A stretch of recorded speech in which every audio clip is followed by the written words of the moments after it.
আল্লাহ নবী যখনই কথা বললেন, আমার আপনার মুর্শিদ কিবলা বললেন, হুজুর আপনি দোয়া করেন আল্লাহ যেন আমাকে যাবার তৌফিক দেয়।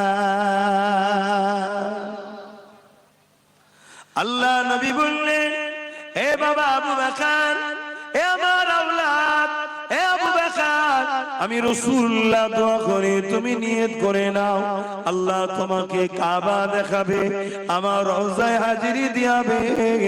এই যুবকেরা নিয়ত করে নিলেন। যখন এই নিয়তটা করলো, পরে তিনি যখন খলিফাদের সামনে বলল, ওখানে বড় হুজুর কাইয়ুমুজ্জামান ছিলেন, আরো খলিফা হুজুররা ছিলেন, বসিরহাটের বড় মাওলানা সাহেব ছিলেন। তিনারাও বলতে লাগলেন, হুজুর আমরাও নিয়ত করছি আপনার সাথে আল্লাহর কাবা নবীর রওজা জিয়ারতে যাব।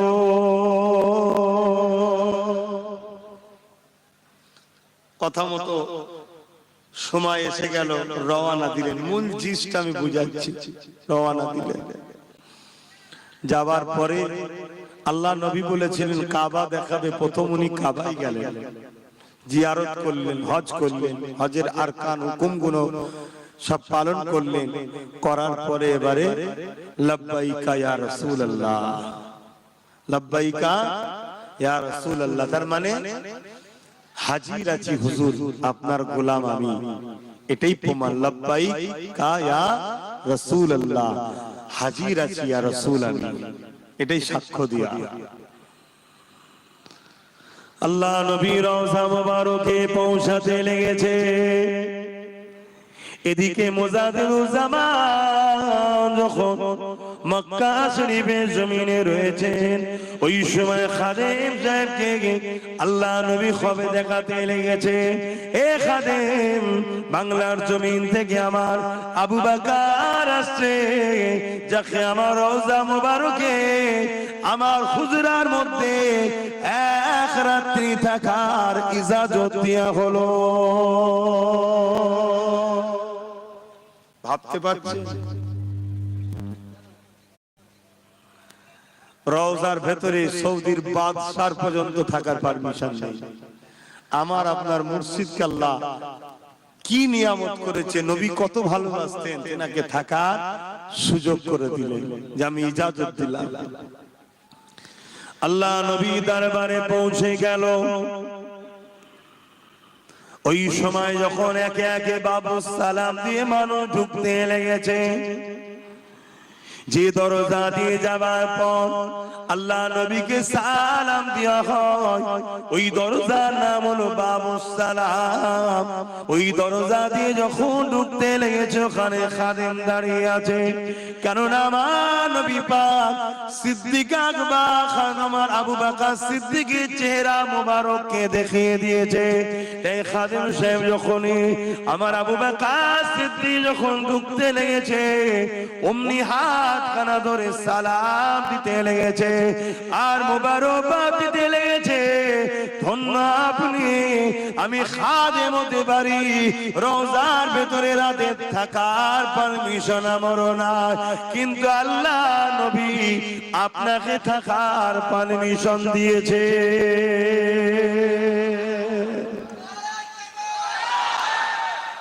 আল্লাহু আকবার। দাদা হুজুর রহমাতুল্লাহ আলাইহি, হুজুরের হুজরা মুবারক, যেটা আম্মাজান আয়েশা হুজুরের ঘর, আমার নবী পাক আম্মাজান আয়েশা হুজুরকে নিয়ে ওখানে থাকতেন।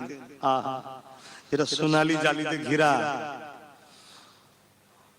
ওর ভেতরে যখন ঢুকছে, দাদা হুজুর কি একা ঢুকেছিলেন না সাথে বসিরহাটের মৌলানাও ছিল, বড় হুজুর ছিলেন, আরো কয়েকজন খলিফা হুজুররা ছিলেন, না একাকী ছিলেন? কথা বলে কেন? রাসূল তো দাদা হুজুর কি ইজাজত দিলেন, তাহলে সবাই গেল কি করে? কি বুঝছেন? ইমামের পিছনে থাকলে যেমন মুক্তাদির নামাজ হয়ে যায়, ঠিক কিয়ামতের দিনও ইমাম দুই ধরনের, একটা ইমামে কুবরা, একটা ইমামে সুগরা। মসজিদের ইমাম হচ্ছে ইমামে সুগরা, ইমামে কুবরা হলো যারা দ্বীনের মেসেজ দিবার জন্য আসে। জোরে বলুন সুবহানাল্লাহ। তাদের সাথে যদি আমরা দুনিয়ায় জুড়ে থাকি, যেমন রবির রওজা মুবারকে ঢুকছে, আপনার আকীদা কি জানি না, আহলে সুন্নাত ওয়াল জামাতের আকীদা আমার কথা, মানে আমারও আকীদা, আমি আহলে মানি এটাকে। আমার নবীর রওজা মুবারক যেটা হুজুরের জিসম লেগে আছে, ওটা জান্নাত তো দূরের কথা, আল্লাহর আরশের থেকেও দামি বেশি। জোরে বলুন সুবহানাল্লাহ। ওখানে যদি আবু বকর সিদ্দিকীর পিছনে থাকার জন্য বাকিগুলো ঢুকতে পারে ইজাজত না পেও, একজনের পারমিশনের কার্ডে, যেটা বুঝবেন আপনারা, তাহলে আমরা যদি দাদা হুজুরের সঙ্গে ধরে থাকতে পারি, আল্লাহ জান্নাতে আশা রাখা যেতে পারে না, পারে না? কেন কিয়ামতের দিনে আল্লাহ পাকের নবী বলে যায়নি যে আমার আল্লাহ পিয়ারা বান্দাদের ওসিলায় লাখো লাখো গুনাহগারদের ঘরে জান্নাতি করবে। জোরে বলুন সুবহানাল্লাহ। খোদ রাসূল নিজে বলেছে আমি শাফাআত করব। কাদেরকে? আল্লাহর ওলিদেরকে। আর ওলিদের আবার শাফাআত করবে কেন? ওলিরা তো শাফাআত করবে আমার নবীর পক্ষ থেকে, নবীর কোটা থেকে, নবীর পক্ষে দাঁড়িয়ে নবীর খাস গোলামরাও নবীর উম্মতদের শাফাআত করবে। জোরে বলুন সুবহানাল্লাহ। যেমন ওয়াইস কারনির কাছে জুব্বা পাঠিয়ে শাফাআত চেয়েছিল, জানেন না? এই ওয়াজ জানেন তো নাকি? শুনেন তো। তাহলে আমার নবী শাফাআত করবে কাদেরকে? আল্লাহর নবী বলছেন আমার শাফাআত হলো আমার গুনাহগার উম্মতদের জন্য। জোরে বলুন সুবহানাল্লাহ।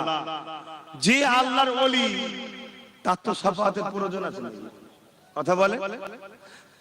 তিনি তো আল্লাহর পেয়ারা হয়েছে, তিনাকে আল্লাহ পাওয়ার দেবে কিয়ামতের দিনে। তুমি বলো তোমার কথাতেও, তোমার কোটাতেও অনেককে জান্নাতে দেওয়া হবে। জোরে বলুন সুবহানাল্লাহ। কিন্তু আমার নবী পাকের শাফাআত গুনাহগার উম্মতদের জন্য থাকবে। তাই আমি বলবো দুটো জিনিস, একটাই কথা বলবো, ঈমান বাঁচান। কি বলবো? ঈমান বাঁচান। খবরদার জবান দিয়ে এমন কোন ভাষা যেন বেরিয়ে না যায় যে ভাষাটা আমার নবীর শানে ইউজ করা ঠিক নয়। আমরা একে অপরকে যেভাবে ডাকি, একে অপরের সঙ্গে যেভাবে কথা বলি, আমার নবীর সঙ্গে বলা যাবে? খবরদার, এগুলো মাথায় রাখবেন। আহা, তিনি অনেক শানওয়ালা, তিনি অনেক শানওয়ালা।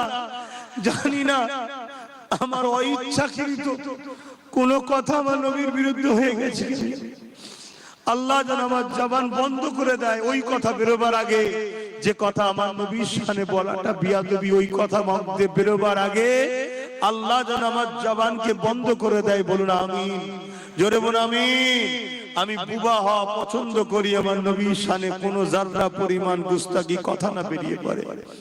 কেন নবীর শানে বিয়াদবি কথা বেরিয়ে পড়লে আর